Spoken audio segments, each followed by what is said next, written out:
রাজ্যের শ্রমজীবী অংশের মানুষের স্বার্থ সমন্বিত রাজ্যের শ্রমজীবী অংশের মানুষের বিভিন্ন দাবি দাওয়া নিয়ে আজকে রাজ্যের শ্রম দপ্তরের মাননীয় কমিশনারের নিকট রাজ্যের 8টি শ্রমিক সংগঠন সম্মিলিতভাবে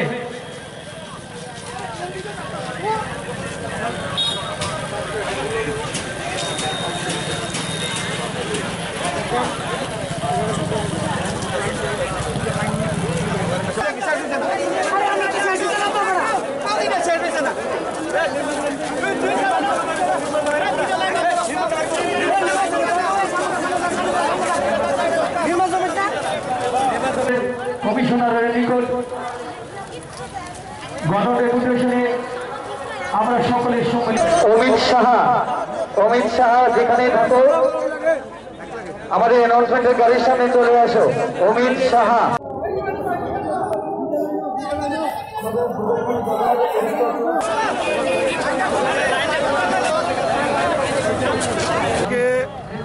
আটটি সংগঠন যৌথ উদ্যোগে আজকে 8টি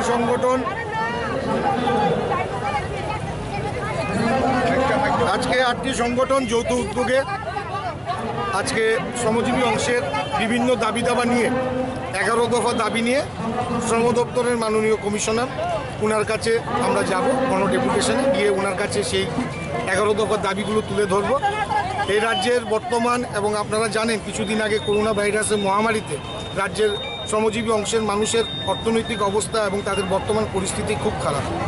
এই বিষয়গুলো নিয়ে শ্রম দপ্তরের কমিশনারের সাথে কথা বলবো এবং কথা বলে আমাদের যা দাবিগুলো যেগুলো বিষয়গুলো আমরা তুলে ধরবো সেই বিষয়গুলো ওনাকে কথাগুলো বলে কিভাবে ওনার থেকে সেইগুলো নিয়ে আসতে পারি, আমরা দাবিগুলো পূরণ করতে পারি, সেটাই আমাদের লক্ষ্য।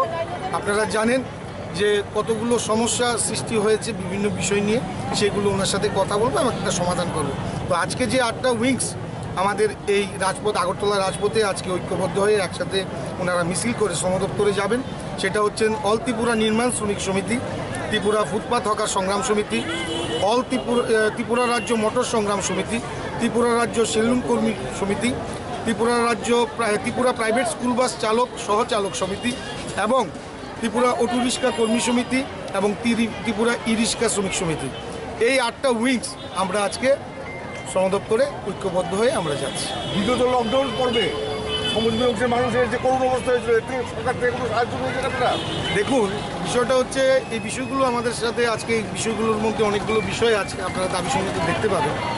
এখানে কতগুলো সমস্যা আছে। আমরা বিশ্বাস করি সরকার আমাদের, যেহেতু সরকার আমাদের, সেই জায়গায় কিছু আধিকারিক, আমি সবাইকে বলবো না, কিছু আধিকারিক যারা আছেন, যারা এই বর্তমান সরকারটাকে কালিমালিপ্ত করার চেষ্টা করছে এবং শ্রমজীবী অংশের মানুষকে নানাভাবে বিভ্রান্ত করার চেষ্টা করছে এবং সরকারকে একটা কালিমালিপ্ত করার চেষ্টা, যে এই যে মুখগুলো, সেই মুখগুলো আজকে আমরা শ্রম দপ্তরে গিয়ে সেই লোকগুলো চিহ্নিতকরণ করে ওনার হাতে তুলে দেবো। এই সরকারের প্রতি আপনাদের সম্পূর্ণ আস্থা আছে?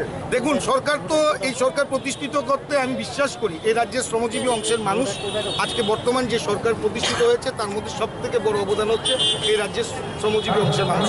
কারণ বিগত 25 বছরে যারা শ্রমিকদের কথা বলে তাদেরকে মাঠে ময়দানে নামিয়েছে, কিন্তু তাদের যে ডেভেলপমেন্টটা করার কথা ছিল বাস্তবে সেটা তারা করেনি, যার জন্য শ্রমজীবী মানুষের মানুষ তাদেরকে প্রত্যাখ্যান করেছে।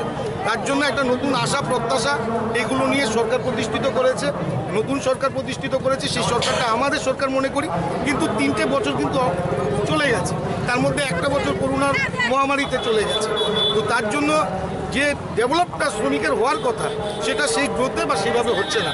এখানে কমিউনিকেশন সরকার হয়তো চেষ্টা করছে, কিন্তু আধিকারিকদের মধ্যে কিছু আধিকারিক যারা বিমাতৃসুলভ আচরণ করছে এবং সরকারটাকে কলঙ্কিত করার চেষ্টা করছে। তো সেই বিষয়গুলো আমরা দীর্ঘদিন ধরে লক্ষ্য করেছি, ফলো করেছি। আমাদের নৈতিক দায়িত্ব মনে করি সরকারটা আমাদের, এই সরকারটাকে ঠিক করার দায়িত্ব আমাদের। যদি কোনো ভুল ত্রুটি থাকে যেগুলো শ্রম দপ্তরের মাননীয় কমিশনারের কাছে তুলে ধরবো, উনি এই বিষয়গুলো দেখবেন। পরবর্তী সময়ে আমরা সেই বুঝে আমরা উচ্চপদস্থ নেতৃত্বের সাথে কথা বলব।